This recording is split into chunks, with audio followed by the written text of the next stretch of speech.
Major funding for these programs is made possible by grants from Perfect Building Maintenance and Murray Hill Properties, SJP Properties, Greenberg Traurig. Additional funding for these programs is made possible by grants from Akron Gold Brothers, LLC, C.B. Richard Ellis, City Investment Fund, CUSHMAN and Wakefield, Eastern Consolidated, Essex Capital Partners, First American Title Insurance Company of New York, GEMINI Real Estate Advisors, Hal FETNER, DURST FETNER Residential, Herbert J. Sims and Company, Herrick Feinstein, LLP, Jackson Development Group, James D. KUHN Real Estate Institute at Syracuse University, John Katzimatidis, Kilroy Metal Products, Marcus and Millichap, MASSEY KNAKAL Realty Services, M&T Bank, Madison Realty Capital, Meridian Capital Group, NEWMARK Knight Frank, MUSS Development, Palin Enterprises, Rosenthal and Rosenthal, Signature Bank, Sheldrake Organization, Sterling and Sterling, Stephen Napolitano, Stonehenge Partners, Studley, the Moynihan Organization.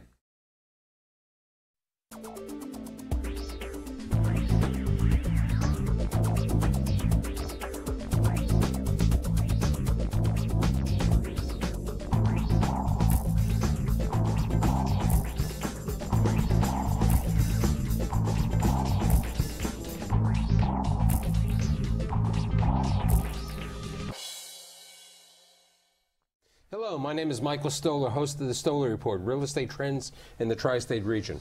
As we enter the 8th season, which is hard to believe, 8 years of doing a television and radio show, we sit in a time that people don't know where we are in the real estate market.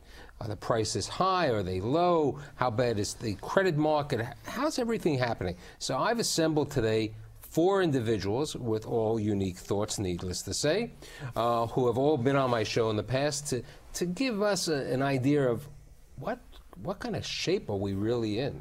My guests today include Bruce Mosley, President and CEO of CUSHMAN & Wakefield, Ovi Ordeni, co-founder and managing partner of Stonehenge Partners, Dr. Sam Chandon. It's always good to have a doctor. We don't know if he's okay. Dr. Sam Chandon, who is the Senior Vice President and Chief Economist at Reese, INC, and last but not least, Richard Mack, the Managing Partner at Apollo Real Estate Advisors. So, Ofa, you are the eternal optimist. You are, the world is wonderful, we're not in Surus, there's no problems. What's happening today? I never said that we don't have problems. No, but you did say, before the show, you said, you know, so it's taking not bad problems. No, it's taking a little longer to rent the space. I'll explain to you. There's no problem, we figure out a different way. What's going on? I will explain to you. I find that typically people, whenever they have a crisis in their life, they say, oh, this is the biggest crisis that I have in my life. And they forgot what they had 5, 6, or 7 years ago. And I think that we have here right now the herd mentality, that it's easier to sit and to complain. But if you look realistically and you see where we are, I think that things are not so bad. And let me explain to you. I started my business in the early 90s. And in the early 90s, when I used to say that I'm in real estate, everybody felt bad for me. They said, wow, real estate, how can you make a living? I remember one time even going to a meeting about real estate in the early 90s, and we were celebrating that we had a meeting. If you remember, and I spoke with Richard about that Broadway, half of the buildings were vacant. You could have bought in downtown, in Wall Street, for $10 a square foot, and there was no financing, there were no banks. Half of the banks in New York went, the FDIC took them, and the New York market was all about doom and gloom. 250 million were written off during the S&L crisis. That's the moment you're referring to. And look at today. Almost every building in the residential is 98, 99% leased in Manhattan. Still, you hear that there is crisis on housing in New York. If you look at the retail, there is almost every store in Manhattan is leased. And I hear that several stores on Fifth Avenue, the owners were buying a tenant out for $50 million and they're getting $2,000 a square foot. That's for rent. Then if you look at the hotel industry, we are talking about 85% occupancy, close to $300 a night for hotel. Tourists, around 46 million. The Apple store that is making, one store that is making close to $1 billion a year in sale. Office building that are approaching $150, $170 a square foot with vacancy of maybe 7-8%. Now, vacancy is up to 9.5%. 9.5%, okay. We have 400 million square feet, so we have Midtown 40 million. 7.1. So, more or less. Is it so bad? Look at us. We are all relaxed, came from a beautiful summer. And my feel... Wait a second. You know, last summer, when I started the show and I had a banking show, everybody said they had a very long summer because there was nothing to do in the summer. I mean, you are the ultimate optimist. I mean, you take Richard over here, or even Bruce, who who's an individual who said, you know, CUSHMAN doesn't make money in the first 6 months of the year. We make money in the second 6 months of the year on nation thing. Things aren't that bright. Ofer, I mean, you are looking at this crystal, this apple, and it's so shiny and polished for you. No, there's a lot of places in the apple that are not so shiny. Oh, so you say there are some worms, maybe? There are some, we have some issues, but if you're going to compare this crisis to the last crisis... This is not the show 1990 versus 2008. Okay. Okay, this is a discussion of where are we in 2008. Where do we look at it? Are prices going down? Okay, or I mean, buildings were selling at prices that they didn't deserve to be sold for. Apartments were being sold in sections of Brooklyn. Talk about Williamsburg. We'll talk about our friend over there. He'll be sitting waiting for the people to run over there. The things aren't there. I mean, Richard, you know, you and I are become a little pessimist in our days. What do you see? Well, what do we see? Look, we have a lot of people come to us with a lot of problems, and so maybe we get a little more pessimistic early. Having said that, I think what we're facing today is not really a crisis of oversupply, but a crisis of overvaluation. And you know, at some point, people were willing to buy in a market with vacancy when prices got low enough. You know, the question today is, when are people going to be ready to buy in an environment where some rents are $150 a foot, but yet SL Green is cutting their rents in some of their buildings, quite a few of their buildings. There is vacancy starting to pop up in a lot of the secondary markets. So, and there is no financing available, so the only deals that are getting done are with seller financing. So when buildings come to market and there's no financing available, and people suggest prices that people don't like, the assets get pulled from the market, and so nothing trades. And I think this is the period we're in right now, and I think that we are in a downward period that people don't want to recognize, and it's going to take it's going to take a period of foreclosures and a period where banks are willing to take losses, real losses on loans that they have or REO that they own, to stimulate a bottom. Because until we see that, all we're doing is waiting for maturities to occur, foreclosures to occur, for banks to take properties and then to sell them. And I feel that that's what the market is reacting to. And we're in here for a very slow downward spiral on asset prices. And there's always exceptions, you know. It may just be the trophy buildings that you're playing in just don't move, but the New York City and the New York metro area in general is full primarily with non-trophy assets. And so I think we're in for a long, slow, downward movement here that's going to take some while to get sorted out. I mean, and I see it a little bit different than Richard. Oh. And I'll tell you... I'll let Bruce get one word in there, you know. Well, no, I think what Richard has articulated is, on the capital market side, a reality. The market is in a pause mode. I think that people are looking for valuations to adjust. I think they have to adjust to the current credit environment. Debt to equities are going to be 60, 65% go forward. The high leverage buyer, I think, is going to be on the sideline. And I think that buyers today are going to have to invest substantial equity. We've already seen the market adjust about 100 basis points year over year, as we discussed in the pre-show. I think that what we're going to wait to have to see adjust is the value proposition as it correlates to sustainable rents go forward. And I just make one comment, Michael, on the rent structures. We're coming off all-time highs. So if rents adjust from 170 to 150, they're still profound. I also think we should take into account the fact that the market fundamentals are, in fact, very strong as they've been. We're not in a market like the early 90s when we had double-digit vacancies. We're in a market today where Midtown is at 7.1 vacancy. Midtown South has the lowest vacancy throughout the country at 5.9%, and downtown has the fourth lowest vacancy in the country, roughly around 7.8%. What happens? We have layoffs. I mean, bonuses aren't there. I mean, this has to have an effect.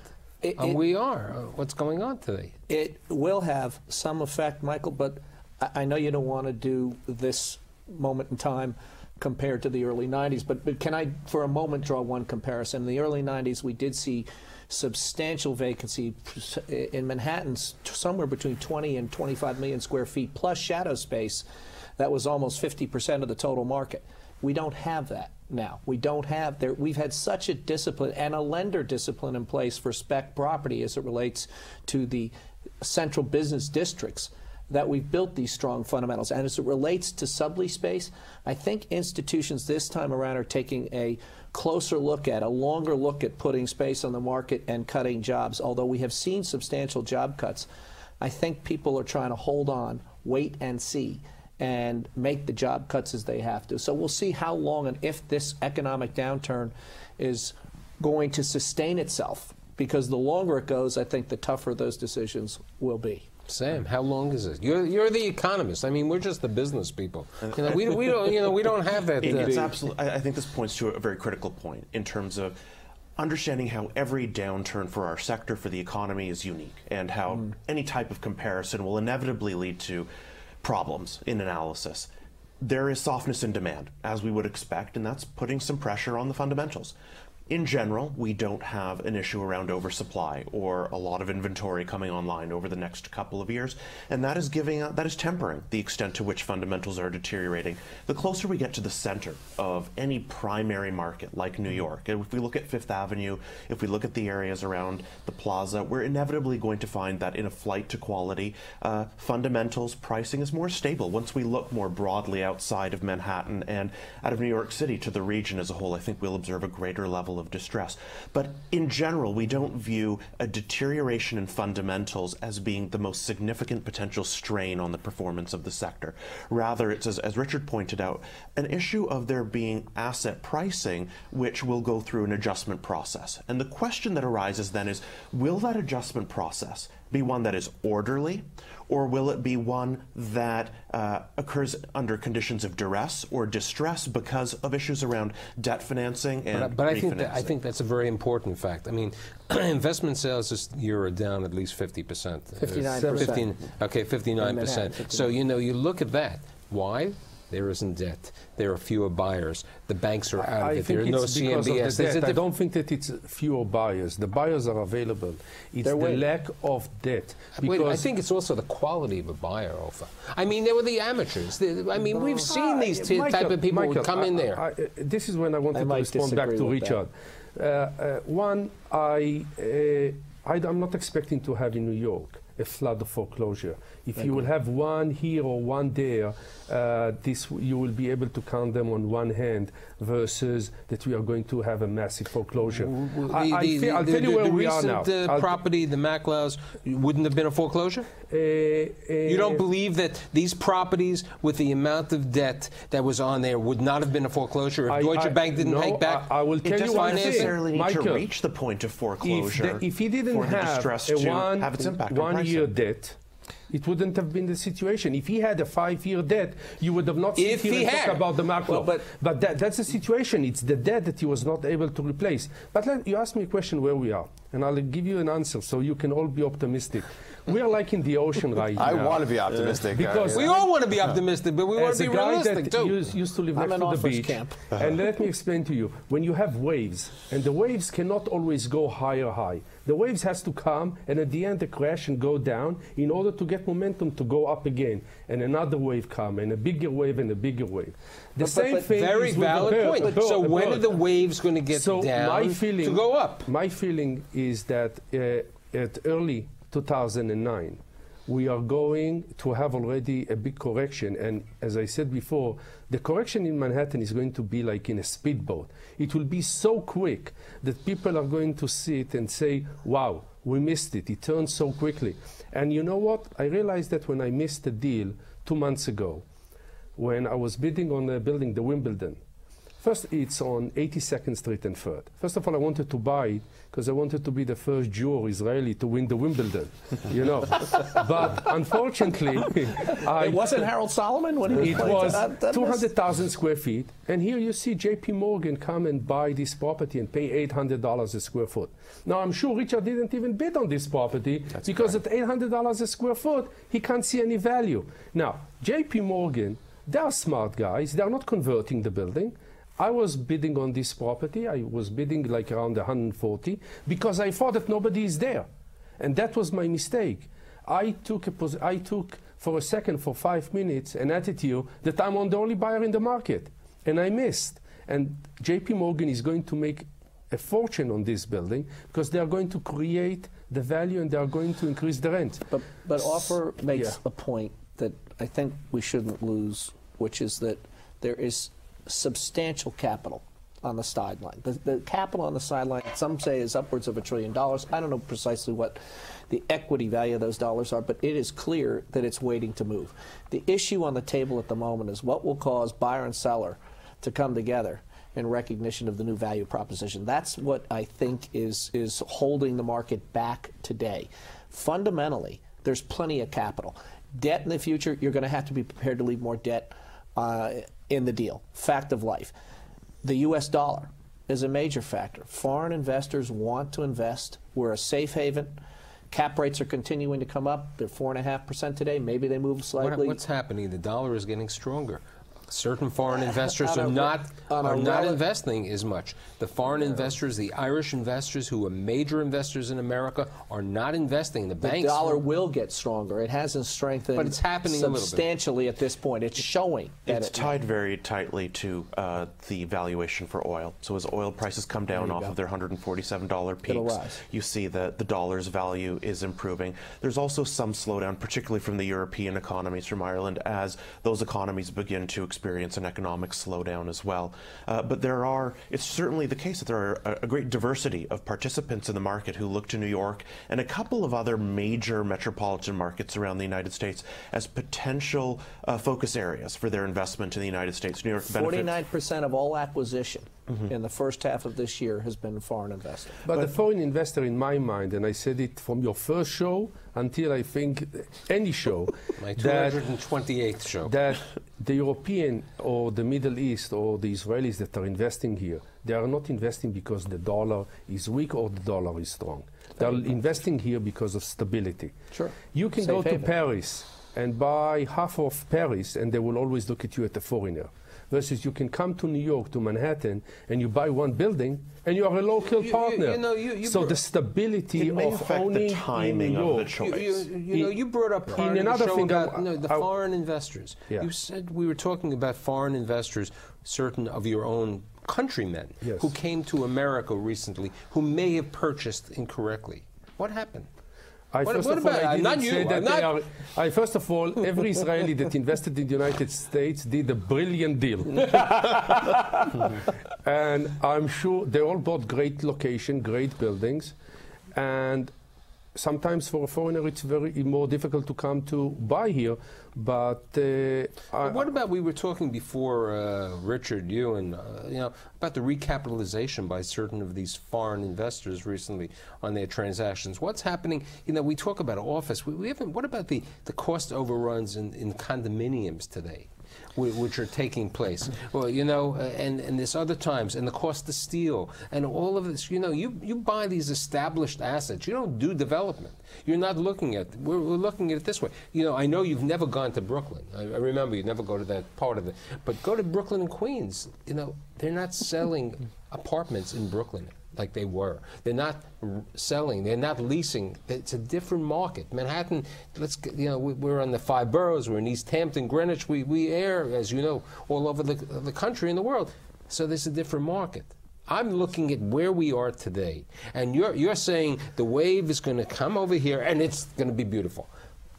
Sam was saying, it's going to, I'm not sure if he said the end of 2009, the beginning of 10. A lot of it has to do with when will the distress become apparent. And a lot of it is timed to, okay, when do I have to refinance the debt that I'm holding right now? And if you look at the way in which the asset prices have match very closely with, well, how much debt have we taken advantage of in the market? How freely flowing was credit?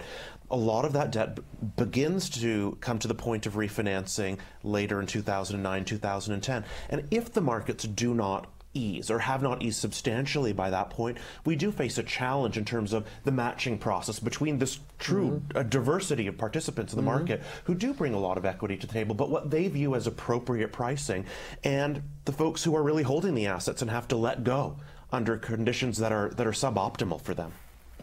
But we're all buyers and sellers here, with the exception of you. Okay, he's the broker. He never takes a risk. He just buys and sells. That's what you said before. But the rest of us, I didn't say we never take risks. Oh, okay. I apologize. As a service provider. Oh, it's a service provider. Okay, but we facilitate these fabulous deals. The biggest question is, and it's not the crystal ball. It's the question of how much is it worth? Okay, I understand you offer, if I can buy something for $500 a foot, the land, the replacement, and everything. We're taking other things. We're looking at buildings, like we said before, 452 Fifth Avenue, the HSBC building. Yes. It's a wonderful building. It has to be reconfigured. It's going to be vacant for a year. Take Eastgate's deal of 125 Park Avenue. What's the question? There's a question. And nobody has that crystal ball or idea of what it is. But when I look at a deal, and as I try to give the example last week at this 116 John Street, this person who came to me last week came to me with this disillusionment that Lower Manhattan, you can get $55 a square foot for a B building. I said, you're crazy. But it's good. I'm buying the building for $295 a square foot. I said, fine. But the idea is you have to be realistic of the information. The realism comes from debt maturities and guys running out of money on projects that they have, and no one else willing to step up and provide the equity. So until we have debt maturities where people are not rolling things over, until we have sellers that can't deliver financing, we're not going to see distress. And the question is, do we just miss the market for distress because there's so much equity swimming around in the system? But I think that we're going to have an environment that when we do see the distress, when prices do come down, we're going to see a quick recovery. I actually agree with you there, but I just think it takes a long time for us to get to that point, and I think that's what we're experiencing. I think other places in the country are not so lucky. That's right. Absolutely. Because the equity is not sitting on the sideline waiting. Here we have equity sitting on the sideline waiting. Can I go across the George Washington Bridge or the Lincoln Tunnel? Can I go to the state of New Jersey where office leases, and I know I've spoken to your people, Joe, and the other people, where nobody is renting space? They really, forget the Gold Coast, Bruce. I'm not talking about the Gold Coast. There's it's really an extension of Manhattan. It's an extension, right? But the other part of the state, and they're not selling. This market, pricing. We were talking about hotel financing. There are a lot of hotels you're saying being built. Occupancy. Do you know what hotel financing is costing today, Ofer? I have no idea. LIBOR plus 400 to 600. But I mean, the pricing, you would be talking before 225. So the question is, why does someone have to do something? In New Jersey, why do the landlords need to move? If they're low levered, even if they're not highly rented, they won't do anything. The question is when and how are we going to see the catalyst? I'm sorry, Bruce, I think you were going to respond to that. But I think you're right. Let's bring out when and how are we going to see this catalyst that we get out of this tepid water and we get to the wave. Okay. Are the regulators going into the banks? Are the banks going to be rewarded for actually showing how much losses they have and for selling assets at a loss? Until those two things happen, there's not a lot of incentive for anyone to do anything other than roll a loan. Okay, even those loans that are maturing. So that's the environment we're in. Well, that's a good question for Sam, too, in terms of the regulators. Yeah, from a regulatory perspective, I think what we've observed so far is that there's a great deal of concern about how much debt the banks already hold. And that is limiting their capacity to grow their exposures further in terms of originating new debt. The focus is on, let's make sure that we have an orderly refinancing. That is a particularly important issue because at the peak of the market in the early part of 2007, over 70% of the new loans were coming from CMBS, and that market simply doesn't exist for the time being. There is a lot of debt that needs to be refinanced. Right now, it looks as though the constraints on the capacity of the institutions and the regulatory pressures overwhelm their ability to be active in financing new deals. But, you know, you talk about refinance. Let's follow the situation. If a building was acquired in 2006, 2007, under the idea that the rents would continually go 5–10% over there, and the rents will grow, or they'll find the occupancy, but the rents are down and the operating expenses are up. How are we going to get them refinanced? This might be. There has to be a process of delevering, because if you look at, sorry, go ahead. No, Sam's right on it. I think what has to happen now is there is a gap, and the gap is going to cause one of two things. There's either going to be an equity investor in the deal, or the deal will end up being deleveraged in another shape, form, or fashion. At the end of the day, that's got to get reconciled. But I just want to point this out. We're coming off record high rents, and you're right, Michael. There were deals done pro forma with upward only rents, no question about it. But this downturn, depending on how long it goes and how long it's sustained for, will in effect answer that question. I don't think the downturn is going to go past third quarter next year, at the latest early 2010. Rents may begin to climb again because the fundamentals are very strong. What you have to understand is we are not talking about soft rents, soft market, high vacancies. When rents turn, they will turn quickly again. And that is that is an important issue. The fundamentals, again, if it's fair to characterize them as generally stable as compared to previous downturns, then that's appropriate now as well. The issue in terms of the debt structure may be that if you look at loans from 2006, the latter half of the year, on average in the office sector, if you look at the CMBS pool, what you see is that the NOIs used in calculating debt service cover may have been 10 to 12% in excess of the property's actual performance. So it's not that fundamentals aren't stable, it's that the expectations are far more than just stability. I wish I had 2 hours to have the four of you here, but I don't. And I really would like to say I'm overjoyed that all of you are joining me for the opening of the 8th season, and I think this subject will be continued during the season, and I've made a pledge that I want this type of honest relationships with comments, you know, with certain optimists all the time. I'd like to thank Bruce Mosler, Ofer Yerodeni, Sam Chen, and Richard Mack for being here. Next week, we have the bankers, and they're going to say, is there money for real estate? See you next week.